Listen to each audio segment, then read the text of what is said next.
ختیجہ کی ناسمجھی کی سزا اسی دنیا میں اسے مل گئی یا اس جہاں بھی ملے گی یہ تو اللہ ہی جانے، مگر مجھے یقین ہے کہ اس دھوکے باز ہوس پرست افسر کو دوہری سزا ملے گی جس نے ایک معصوم کی دوشیزگی کو خاک میں ملا کر اسے موت کی نیند سلا دیا۔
نویں جماعت اچھے نمبروں سے پاس کر لی تو امی ابو بہت خوش ہوئے۔ مجھے نئی کلاس میں جانے کی بہت خوشی تھی، مزید یہ کہ امی نے چھٹیوں میں ماموں جان کے ساتھ گاؤں بھیجنے کا وعدہ کیا تھا، لیکن یہ وعدہ اچھے نمبروں کے ساتھ مشروط تھا۔ کچھ نجی وجوہات کی بنا پر امی اپنے میکے نہیں جاتی تھیں۔ میں اپنے ہوش سنبھالنے کے بعد پہلی دفعہ جا رہی تھی، تبھی پھولیں نہ سماتی تھی۔ چھٹیاں ہوتے ہی ماموں لینے آ گئے اور ہم گاؤں روانہ ہو گئے۔ دوران سفر تمام راستہ سوچتی جا رہی تھی کہ وہاں کے لوگ کیسے ہوں گے۔ ان دنوں دنیا کے نشیب و فراز کو میں اچھی طرح سمجھتی نہیں تھی۔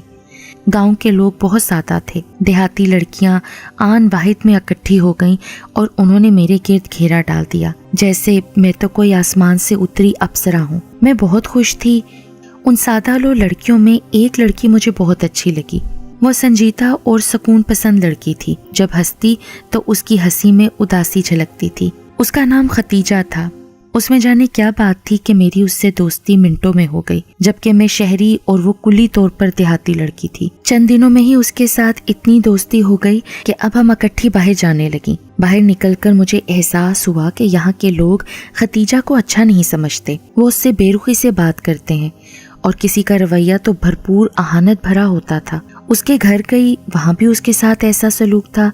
ایک بڑا بھائی جمال تھا اور ایک چھوٹی بہن تھی جس کا نام نازو تھا۔ وہ ایک اچھی خاصی فیملی تھی۔ اس کے باوجود ختیجہ وہاں خوش نہیں تھی۔ بس ایک نازو تھی جو اپنی بہن سے پیار کرتی تھی اور اس کا خیال رکھتی تھی۔ جب میرے ماموں کو پتا چلا کہ میری دوستی اس لڑکی ختیجہ سے ہو گئی ہے تو ان کو بہت برا لگا۔ انہوں نے میرا اس کے ساتھ میل جول بند کرا دیا۔ میں پریشان ہو گئی کہ آخر ایسی کیا بات ہے کہ یہ لوگ اس بیچاری کو اتنا برا سمجھتے ہیں۔ ایک دن دوپہر کے وقت نازو میرے پاس آئی۔ اس وقت نانی باہر تھیں، نانا کھیتوں پر تھے، میں اور ممانی گھر پر تھیں۔ نازو کو کمرے میں لے آئی اور اصرار کیا کہ تم اپنی بہن ختیجہ کے بارے میں مجھے بتاؤ، آخر کیا معاملہ ہے۔ تب وہ یوں گویا ہوئی، سائرہ باجی، یہ ختیجہ آپی نا اماں بابا کا کہنا نہیں سنتی تھیں۔ اماں منع کرتی تھیں کہ اس طرف مت جایا کرو، وہ ہمارا علاقہ نہیں ہے بلکہ سرکاری علاقے میں آتا ہے۔ وہاں ایک ڈاک بنگلہ ہے جس میں سرکاری آفیسر آ کر ٹھہرتے ہیں۔ یہ پھر بھی ادھر چلی جاتی تھی۔ گاؤں والے اپنی بیٹیوں کو ڈاک بنگلوں کی طرف کبھی نہیں جانے دیتے، مگر وہ کیوں نازو؟ اس لیے کہ ادھر جانے سے کبھی کبھی بربادی کے دروازے کھل جاتے ہیں۔ ایک بار یہ اکیلی اس طرف گئی۔ ڈاک بنگلہ اکثر خالی پڑا رہتا تھا۔ چوکیدار تبھی صفائی کرتا جب وہاں کوئی افسر بابو آ کر ٹھہرتا۔ بنگلے کے احاطے میں جامن، بیر اور آم کے درخت ہیں، شہتوت بھی لگے ہیں۔ یہ ان کو توڑنے کی لالچ میں چلی جاتی تھی۔ کئی بار مجھے بھی بہلا کر ساتھ لے لیا کرتی۔ اماں نے مجھے بہت ڈانٹا کہ تو اس کے ساتھ مت جایا کر، جب تو نہیں جائے گی تو یہ بھی اکیلی جانے سے ڈرے گی۔ مگر ختیجہ بہت نڈر ہے، یہ موقع ملتے ہی اکیلی چلی جاتی تھی۔ ایک روز یہ وہاں گئی تو ایک افسر آیا ہوا تھا۔ اس نے اس کو باتوں میں لگا لیا اور دوبارہ آنے کا وعدہ لیا۔ جامن توڑنے کے بہانے یہ روز چوری چھپے اس سے باتیں کرنے جانے لگی۔ ایک دن چوکیدار نے دیکھ لیا، بنگلے کے باغ میں بابو سے باتیں کرتے۔ وہ خانسامہ بھی تھا۔ اس نے کچن کی کھڑکی سے بھی ان کو دیکھا تھا، مگر افسر کے ڈر سے خاموش رہا۔ افسر نے اسے تحفے بھی دیے اور شادی کا وعدہ کیا۔ کہا کہ میں دوبارہ آؤں گا تو بارات لے کر آؤں گا۔ یہ باتیں بابا چوکیدار نے سن لی اور اس نے ابا کو کہا کہ ختیجہ کو اس طرف مت بھیجا کرو۔ ابا نے سمجھا کہ ویسے ہی کہا ہے، انہوں نے کوئی خاص توجہ نہ دی۔ ایک ماہ بعد ہی وہ افسر دوبارہ آیا۔ یہ دوبارہ ادھر جانے لگی۔ کچھ گاؤں کے لوگوں نے بھی اسے دیکھ لیا۔ انہوں نے افسر کو گاؤں سے واپس بھیج دیا اور ابا کو آ کر بتایا۔ اب میرے باوا کے کان کھڑے ہو گئے۔ انہوں نے آپی کو خوب مارا، دھمکیاں دیں، مگر وہ افسر جاتے جاتے آپی سے وعدہ کر گیا کہ میں ضرور آؤں گا، تم میرا انتظار کرنا۔ وہ بابو تو چلا گیا، مگر میری بہن کی زندگی برباد ہو گئی۔ 1 سال تک وہ نہ آیا۔ یہ اس کی آس میں جیتی مرتی رہی۔ دن رات اس کا انتظار کرتی تھی۔ صرف مجھ سے ذکر کرتی تھی کیونکہ میں کسی سے آپی کی باتیں نہیں کہتی تھی۔ گھر والے آپی کی شادی کرنا چاہتے تھے، مگر یہ سنتی ہی نہ تھی۔ اپنے منگیتر سے لڑتی اور اس کو گھر آنے سے منع کرتی، جس پر تائی خفا ہو گئی کہ ابھی سے یہ حال ہے، جب بہو بنے گی تو کیا کرے گی۔ تائی اب طرح طرح کی باتیں بھی بنانے لگی۔ گاؤں والے بھی آپی سے بدظن تھے۔ یہی وجہ ہے کہ لوگ ختیجہ آپی کو اچھا نہیں سمجھتے اور ان سے صحیح طرح سے بات نہیں کرتے۔ وہ آپی کو آوارہ لڑکی کہتے ہیں اور اپنی بیٹیوں کو ان سے ملنے سے روکتے ہیں۔ میں نے نازو سے وعدہ کیا کہ میں تمہاری آپی کو سمجھاؤں گی۔ 3 روز بعد میری ملاقات ختیجہ سے ہو گئی۔ میں نے پوچھا کیا یہ سب کچھ صحیح ہے؟ وہ بولی ہاں، مجھے اس افسر بابو کا انتظار ہے، مگر تمہیں کس نے بتایا؟ میں نے کہا تمہارا ماتھا دیکھ کر سارا حال پڑھ لیا ہے۔ جس نے بھی بتایا ہو تم اس بات کو چھوڑو، لیکن میری بات مانو، اپنے ماں باپ کی فرما برداری کرو اور شادی کر لو۔ پر مجھے خالد ہرگز پسند نہیں ہے۔ وہ دھوتی باندھتا ہے اور سر میں روز کڑوا تیل بہاتا ہے۔ ابھی ہم یہ باتیں کر رہے تھے کہ میرے نانا آ گئے۔